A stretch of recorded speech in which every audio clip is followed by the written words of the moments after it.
What's up, guys? Emily here with Emlovz, and we're talking with Derrick today about his experience dating as an Asian man. So excited to have you. Thank you for taking the time. I think that, we talked a little bit about this before, and you had such good points to make that I think people aren't talking about in the mainstream. And so I wanted to just have a conversation with you about what it's like dating as an Asian man in America.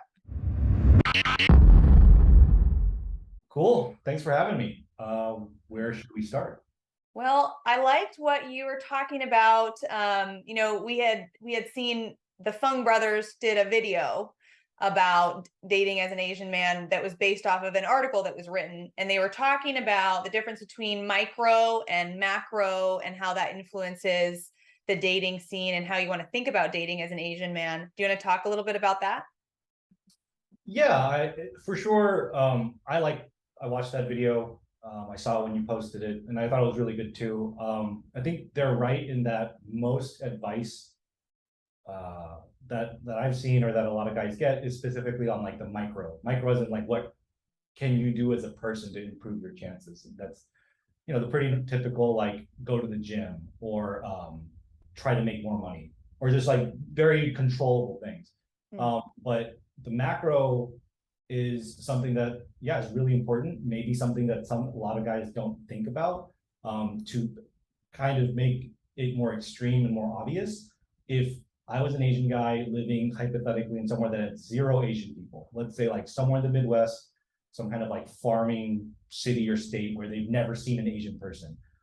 Dating there is going to be very different. Not even going to say it's good or bad or not right or anything like that. It's just think about it. These people have never seen anyone that looks like me in terms of like eye shape or skin color or whatever it is.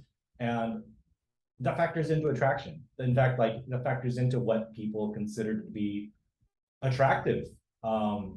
So being aware of where you're at and how that might affect what kinds of people are attracted to you or how they might perceive you, I think is something really important for guys that want to get better at dating or have better success. One example I have of this is that there's a huge, I've noticed in my lifetime, there's a big difference between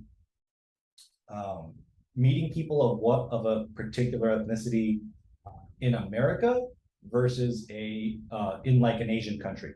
So I don't have like a ton of data to support this, but if I met a Caucasian person in America, or 100 of them, I'm going to have some kind of experiences with them. But if I meet 100 Caucasian people in South Korea, I'm probably going to have a totally different set of experiences because, besides the fact that the people are different individually, if they've been living in South Korea for some amount of time, they've gotten accustomed to people looking like that. Standards of beauty are different in every single place in the world. And generally the standards of beauty are based on like who's there. And so in South Korea, for example, things like having a really clean and pure skin, like porcelain skin is super in. And if you don't have porcelain skin, you're not as attractive. But like in South America, big butts are super popular and attractive. Right. And I went to Tokyo before, and I was talking to some people, and there was like I was talking to some girl that I found pretty attractive, and she told me that she was considered overweight in Japan, but by American standards, she was not overweight. So in Asian countries, what's skinny or overweight relatively, it's all relative. So I think that's all examples of how the macro really affects your success as a guy dating.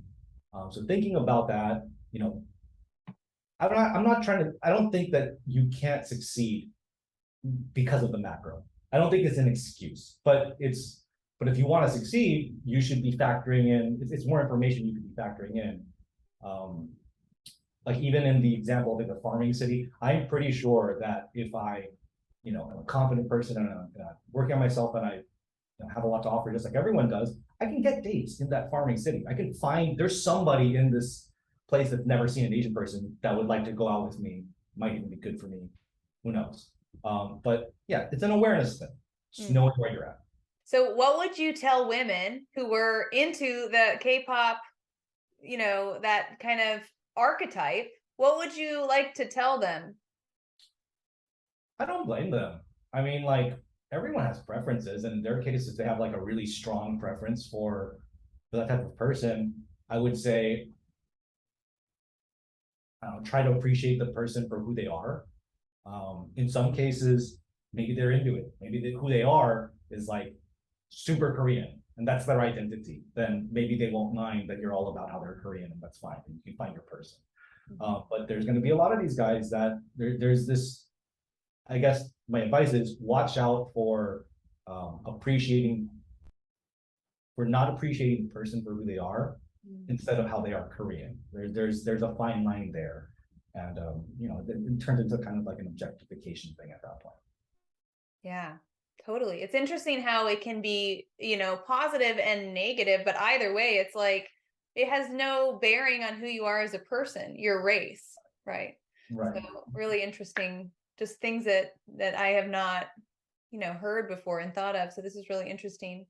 Do you feel like you've had to change yourself or fit into a mold or a stereotype to be more competitive? Do you feel like you can't be yourself as an Asian man? You have to kind of fit into this stereotype, or how do you see that? I mean, I don't really feel like I fit into most of the traditional Asian stereotypes because there's different stereotypes for Asian Americans versus from like the continent of Asia, Asians. Mhm. And so I don't feel like any of the true like from Asia Asian stereotypes apply to me. Maybe some of them because I am like you know, my family's quite Korean and I participate in traditions and stuff like that. Um, but yeah, I haven't felt any need to like conform to the stereotypes, especially because the perception when I was younger was that like these stereotypes are negative, that like Asian men are seen as kind of like less attractive. So why would I want to play up the Asianness? Mm. Uh, I've now maybe the opposite happened. Maybe I go, oh, the stock of Asian men is low, so let me like act extra American to compensate for that. Do you feel like that? You do that? I might have like experimented with that idea at times, but um, for where I'm at in life now, it seems clear to me that like the right or a better attitude on that topic is the same as what you would do with like non-ethnic portions of your personality. So let's say, um, I don't know, let's say you're like too kind or something like that, and like you need to be have a little bit more of an edge to like get women's interest when you're meeting them or something like that. Mhm. There's a fine line between adjusting what you do to have more success versus changing what you do where it doesn't feel authentic.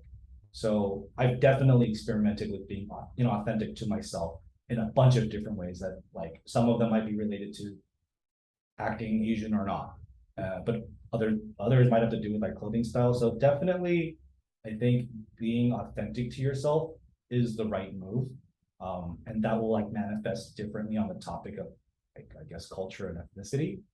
Um, but yeah, definitely felt at times like I want to experiment with um, I don't know, acting less stereotypically Asian. Yeah, for sure I have those phases. Definitely had some experiences that made me go like, man, like maybe it would be easier if I went to this place or didn't wear this type of clothing or didn't say this sort of thing. Hmm. Interesting. Interesting. What would you like women to know about dating Asian men?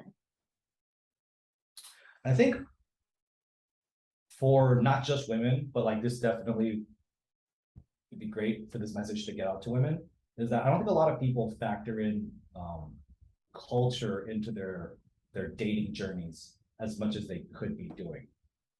They might see an Asian guy, but an Asian guy born and raised in Los Angeles is very, very different from one in San Francisco or Chicago or New York or Singapore or Colombia, right? Like I really believe that culture is a way bigger factor in if you're gonna try to quickly judge someone that you just met in like the minute to try to figure out if you want to go on a date with them or not. Um, take some more stock in like where they're from or what culture they belong to, because you might say, where are you from? And they were born in China, but maybe they lived in Chicago for the majority of their life, right? That's in my opinion, it's a much better indicator of who they are or what they're likely to be like. And I think that would go a long way, because ultimately the problem with being judged unfairly or being judged too soon is, let's say I'm interested in a woman and I'm about to approach her or whatever, and she sees me coming and she gives off all these signals of disinterest because she's got her preferences and it's not yellow skin then, right? Well, her other preferences might have nothing to do with the skin color, and for all she knows, they're this Asian guy from some American city might actually be a much closer match to what she's looking for than she realizes. And unless it's like, oh, I just am not physically attracted to that type of person, I think it would be worth a shot to figure it out, or at least find out, and cost you a conversation, or let them shoot their shot at you or something like that. That's all it was. If I got a shot to talk to them, or get to them with a little bit, and then it just went the normal route of rejection, I don't think I would have seen it as an issue or noticed anything. I love it. I love it. Awesome. Well, I think we covered a lot of ground here. Anything that you want to share, or any thoughts that you think need to be discussed before we wrap up? Yeah, I like one point that I wanted to mention before I came in here was, like, keep in mind my opinions are that of a guy that's like very fully accepted this already, partially because like I also have my own preferences about race. Like, not saying that they are like they gotta be this skin color or they gotta be this whatever, but I'm aware of my own preferences, so I'm pretty accepting of this topic overall. Even if I like met a girl and she's like, no Asians, absolutely not, I'm like, you find what you want. That's kind of how I feel about it. But like, I know a lot of guys that do not discriminate at all. They're equal opportunity female lovers. For those guys, I could see how it would be tempting to feel like this isn't fair. Like, I would give anyone a shot, and so many of these people are just not giving me a shot too early based off of like they don't even know me. So I think in that type of situation with that type of guy, I think it is more fair to be upset. But my advice or my take is still the same, which is like, try to put yourself in someone else's shoes. Okay, that's great that you don't have any preferences on skin color, race, or whatever, but recognize that other people, it's their life. They can decide who to be what they want, to be with who they want to be with, to make their life the happiest that it can be. They totally have the right to pick who they want. It's okay. There are still lots and lots of people out there, probably an equal number of women out there, that feel the same way in terms of like, I am an equal opportunity lover of men. And so those are really the right people for you, that are not gonna put any weight on it. And then for people like me that have more of a narrow focus, I'm just gonna have to accept that sometimes I'm gonna have to work harder to, like, if I want this chick and she's the type that I like, and she might have a little bit of some kind of preconceived opinions about Asian people, I'm just gonna have to work through that. And if their preference is so strong that I just can't work through it, then yeah, it's totally a part of the game. Very very I don't know, peaceful way to look at it. I love hearing about your perspective, and I really appreciate you sharing all of these thoughts with us. Yeah, just thanks so much for being with us and sharing how your experience has been. I think this is an important topic. Well, yeah, thanks for having me. I hope I don't get canceled for something I said or something. I don't think you'll get canceled, but it's important to share the truth, right? And not be afraid of all of that in today's media. But thank you so much. If you guys like this video, make sure to like it, subscribe to the channel, and leave us a comment in the comments below so we can hear more about what's going on for you if you're in a similar situation.